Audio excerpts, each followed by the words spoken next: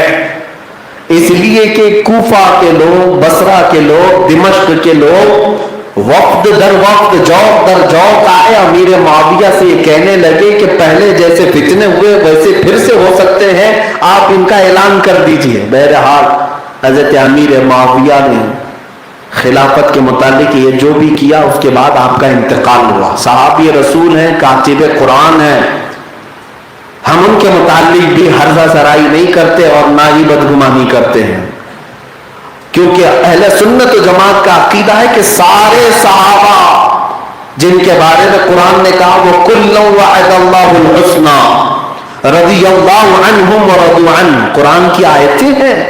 اللہ ان سب سے راضی ہو گیا اور ان سب سے اللہ نے اجر کا وعدہ کیا ہے. تو کسی بھی صحابی کو تہمت لگانا جائز نہیں. بہرحال اب یزید کا جو معاملہ ہے اس پر تو ہم مکمل مذمت کرتے ہیں. ہم میں سے کوئی ایسا نہیں ہے جو یزید کو چھپانے یا بچانے کی کوشش کرتا ہو، کوئی نہیں ہے. اس لیے کہ اس کی برائیاں عام تھیں. یزید نالائق تھا، فاسق تھا، فاجر تھا، شراب بھی پیتا تھا. حتیٰ کہ اس کے متعلق ابن اسیر نے لکھا ہے کہ وہ بندروں کے کھیل میں بڑا لطف اٹھایا کرتا تھا. جب کبھی کوئی بندر اس کا پالا ہوا مرتا تو دن بھر روتا تھا. بندروں کے اوپر، سروں کے اوپر سونے کی ٹوپی پہناتا تھا اور پھر مرغے لڑانا اور سینگ والے بکرے لڑانا. پورا مکمل ٹپوری، ایک نمبر کا بدماش، آوارہ. اور یہ اس کی خطائیں، اس کی غلطیاں ہیں، لیکن باپ کو بلیم نہیں کریں گے. نوح علیہ یزید حضرت امیر معاویہ کے بعد جبرن تخت پر بیٹھ گیا اور اعلان کیا اور لوگوں سے بیعت لینا شروع کیا. اس وقت بھی صحابہ موجود تھے، اس وقت صحابہ موجود تھے. یہ سن 60 ہجری کا واقعہ ہے. صحابہ بہت سے تھے اور وہ بھی اجلہ صحابہ کے بیٹے. حضرت عمر فاروق کے بیٹے حضرت عبداللہ بھی تھے، حضرت ابو بکر صدیق کے بیٹے حضرت عبد الرحمن بھی موجود ہیں، حضرت زبیر بن عوام کے بیٹے عبداللہ بن زبیر بھی موجود ہیں، اور پھر حیدر کرار کے بیٹے امام حسین بھی موجود ہیں. بڑے یہ صحابہ کے بڑے بڑے صحابہ کے بیٹے موجود تھے. ان میں سے سبوں نے انکار کیا. یزید جیسا شخص یہ خلیفہ ہونے کے قابل ہے نہیں. یہاں سے پھر مسئلہ گرم ہو گیا. اب آپ جانتے ہیں جب کبھی کوئی طاقت کے بل بوتے حکومت آتی ہے اور پھر تخت پر زبردستی بیٹھ جاتی ہے تو اب اس کا پہلا کام کیا ہوتا ہے؟ پہلا کام کیا ہوتا ہے؟ یزید نے عبداللہ ابن عمر جو مکہ میں تھے 1,00,000 درہم بھیجا تحفے میں. حضرت عبداللہ ابن عمر کے پاس جب وہ نذرانہ ملا تو آپ نے پوچھا کہ کس بات کا ہے؟ کہا امیر معاویہ کا انتقال ہوا، یزید خلافت کا حقدار ہو گیا ہے اور آپ بھی مان لیں. تو حضرت عبداللہ بن عمر نے ایک جملہ کہہ کر کے پیسے لوٹایا تاکہ عبداللہ ابن عمر کا دین اتنا سستا تو نہیں ہے کہ 1,00,000 درہم میں خرید لو، لے جاؤ واپس. یہاں سے پتا چلتا ہے کہ یہ یزید کے آتے ہی جو یہ معاملہ شروع ہوئے سیم وہی جو آج بی جے پی کرتی ہے. ہاں بالکل ہارس ٹریڈنگ جس کو کہا جاتا ہے، یعنی گھوڑے خریدنا. ارے یہاں تو اٹھا کر کے لے جاؤ کسی ریزورٹ میں بند کرو، پھر ان کی بولی لگتی ہے. سیم اس زمانے میں بھی کوشش کی گئی تھی، پیسے بھیج دو، مدینے میں بھی بھیجو، مکہ میں بھی بھیجو، سب. لیکن اس وقت جو لوگ موجود تھے وہ ایسے ہلکے پھلکے کانگریس والے بھی نہیں تھے کہ منافق طبیعت کے ہوں کہ پیسہ دکھے تو چلے جائے. میرے عزیزوں میں صحابہ کی بات نہیں کر رہا ہوں، عام لوگوں کی بات کر رہا ہوں. عام لوگ بھی نہیں بکے، صحابہ تو صحابہ ہیں. سبوں نے انکار کیا. اب یہاں سے معاملہ جو گرم ہوا، یزید کے مشیروں نے کہا کہ اگر تیری خلافت کو خطرہ ہے تو 3 لوگوں سے. ایک عمر فاروق کے بیٹے عبداللہ بن عمر سے، دوسرے زبیر بن عوام کے بیٹے عبداللہ بن زبیر سے، اور تیسرے علی مرتضیٰ کے بیٹے حسین سے. یہ 3 سے تیری حکومت کو خطرہ ہے. ان کو منا لے یا کسی طرح ان کو اپنی خلافت میں لے لے تو ہی چل سکتا. ایک بار پیسے دے کر کے بھیجا، دوسری بار عہدہ دینے کی بات کی گئی، آپ کو فلاں وزارت دے دی جائے گی، منسٹری دی جائے گی، آ جائیے آپ پارٹی میں. لیکن یہ وہ صحابہ تھے نہ مال کے تھے نہ عہدے کے تھے. ان کا تو معاملہ وہ ہے کہ جب نگاہوں نے میرے مصطفیٰ کا جمال دیکھا تھا، اور یہ خود پہلے سے بازار مصطفیٰ میں بکے ہوئے تھے، کون ان کی قیمت لگا سکتا. ہاں ان کا ہی تو نعرہ تھا جس کو شاعر نے کہا تھا، جب تک بکے نہ تھے تو کوئی پوچھتا نہ تھا. یا رسول اللہ تم نے خرید کر ہمیں انمول کر دیا، اور ہم کہتے ہیں بے دام ہی بک جائیے بازار نبی میں، اس شان کے سودے میں خسارے نہیں ہوتے. ایک بار حضور کی بازار میں بک جاؤ، پھر قیمتیں نہیں لگائی جائیں گی، تمہاری خریدا نہیں جا سکے گا. قیمتیں بہت لگائی جائیں گی لیکن خریدا نہیں جا سکے گا.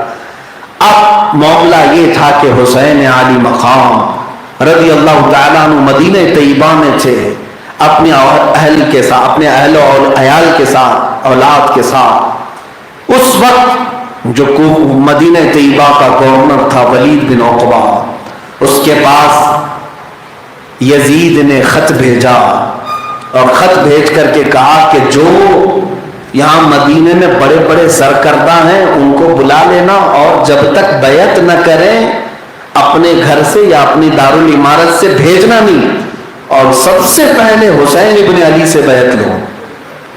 تو ولید جو گورنر تھا مدینے کا، نیا نیا گورنر یزید کی طرف سے بنا ہوا، اس نے امام حسین کو رات میں طلب کیا، مغرب کے بعد یا جو وقت رہا. اس نے سنایا ایسا ایسا معاملہ ہے، آپ بیعت کر لیجئے بہتر ہوگا. امام حسین نے ایک تاریخی جملہ کہا تھا، یہ نہیں کہا کہ میں حسین یزید کی بیعت کر لوں، ایسا نہیں ہو سکتا، بلکہ کیا فرمایا، توجہ سے سنو. فرمایا مجھ جیسا اس جیسے کی بیعت کبھی نہیں کر سکتا. یہ قیامت تک آنے والوں کے لیے کہہ دیا امام حسین نے، مجھ جیسا اس جیسے کی بیعت نہیں کر سکتا، جو حسینی ہوگا وہ یزیدیوں کی بیعت نہیں کر سکتا. اور آپ جب اٹھنے لگے تو گورنر نے کہا مجھے خطرہ لاحق ہوتا ہے کہ آپ کا قتل کر دیا جائے گا، کیونکہ دوسرا آرڈر آ گیا تھا کہ اگر حسین بیعت نہ قبول کرے تو گردن مار دو، قتل کر دو. تو گورنر نے خون سے بچنے کے لیے کہا کہ مجھے مجبور نہ کریں، یا تو آپ یزید کو امیر المومنین مان لیں، بیعت کر لیں، یا تو پھر آپ مدینہ چھوڑ دیں تاکہ میں اپنے ہاتھوں کو آپ کے خون سے نہ روکوں. امام حسین کے پاس اب یہی آپشن رہ گیا تھا، وہاں رہتے تو خون خرابہ ہوتا اور مدینہ رسول کو یہ لوگ آلودہ کرتے، خون حسین سے رنگ دیتے مدینے کی گلیوں کو. اس لیے مولا حسین اپنے گھر آئے، کبیرہ خاطر تھے. آج کی رات میرے عزیزوں سچ بتاؤں مدینے میں کبھی غم نہیں ہوتا. آج بھی جو لوگ جاتے ہیں میں نے تو زندگی کے وہ ایام جو مدینے میں گزارے محسوس کیا کہ دنیا کی ساری خوشیاں سمیٹ لاؤ مدینے کا ایک لمحے کے برابر نہیں ہوتی. جو وہاں فرحت ہے، جو خوشیاں ہیں، مدینے میں جانے کے بعد غم کسے ہے؟ خوشیاں ہیں. لیکن مولا حسین اس رات کو غمگین تھے. جب گھر آئے تو گھر والوں نے پوچھا، اور سب سے زیادہ آپ سے قربت رکھنے والی آپ کی سگی بہن حضرت سیدہ زینب جو حیدر کرار کی بیٹی ہیں، سیدہ فاطمہ کی نور نظر ہیں، میرے آقا صلی اللہ تعالی علیہ وسلم کی پالی ہوئی زینب ہے. حضرت سیدہ زینب امام حسین سے بڑا پیار کرتی تھیں. اب ہر ایک کی سیرت بیان کرنے کا وقت نہیں، ورنہ میں پورے اہل بیت کے ہر ایک کے الگ الگ انداز میں بیان کرتا. سیدہ فاطمہ کے 6 بچے ہوئے تھے، ان میں اب یہ 2 باقی تھے، حضرت زینب اور حضرت امام حسین. حضرت زینب نے پوچھا، بھائی جان آج بڑے غمگین نظر آ رہے ہیں، وجہ کیا ہے؟ امام حسین نے بتایا کہ ایسے معاملات ہو گئے، یزید جیسا نااہل آدمی تخت خلافت پر بیٹھ گیا، اور مجھ جیسے آدمی کو کہا جاتا ہے کہ بیعت کر لے. اگر میں آج بیعت کر لوں تو صرف مسئلہ آج کا اور کل کا نہیں، قیامت تک کے لیے دلیل بن جائے گا. میرے عزیزوں، میرے حسین نے وہ کارنامہ انجام دیا کہ اگر حسین اعظم بیعت کر چکے ہوتے تو شاید ہماری مسجد کے مصلوں پر بھی کوئی چور کھڑا ہو جاتا، زانی کھڑا ہو جاتا، شرابی کھڑا ہو جاتا. آج عام لوگوں کے ذہنوں میں بھی یہ بات ہے کہ چوروں کو مصلے پر امامت کے لیے نہیں کھڑا کیا جاتا. یہ امام حسین کا دیا ہوا احسان ہے، احسان ہے. ہم مصلح امامت پر جب فاسق و فاجر کو نہیں تسلیم کرتے تو پوری دین کی امامت کے لیے کیسے کسی کو امیر تسلیم کریں گے؟ ایسے فاسق و فاجر کو مولا حسین سے ان کے اہل خانہ نے پوچھا، اب کرنا کیا ہے؟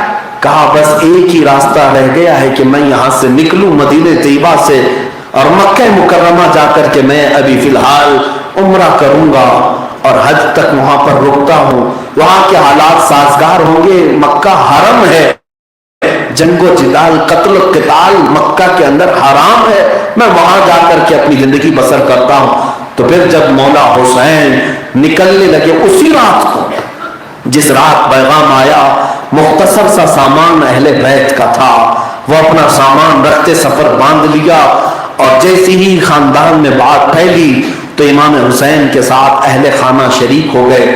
مولا حسین کی زوجہ محترمہ، آپ کے بیٹے حضرت علی اکبر اور علی اوسط، علی اصغر جو چھوٹے سے تھے ابھی، اور ان کے علاوہ سیدہ بی بی سکینہ رضی اللہ تعالیٰ عنہ، اور امام حسن مجتبیٰ کی اولاد میں حضرت امام قاسم تھے، اور پھر ساتھ میں حضرت سیدہ زینب بھی ہو گئیں. کئی لوگ اس طرح سے نکل پڑے مکہ مکرمہ کے سفر کے لیے. جب بھی کتابیں کھول کر کے دیکھتے ہیں اور آپ پڑھتے ہوئے آج اتنے سال ہو گئے میرے عزیزوں، جب اس المناک واقعت کو میں پڑھتا ہوں آپ کی آنکھیں ڈبڈبا جاتی ہیں، آنسو نکل جاتے ہیں کہ مولا حسین اپنے اس چھوٹے سے قافلے کو لے کر سب سے پہلے اپنی نانا جان کی قبر اطہر پر آتے ہیں، روضہ رسول پر آتے ہیں.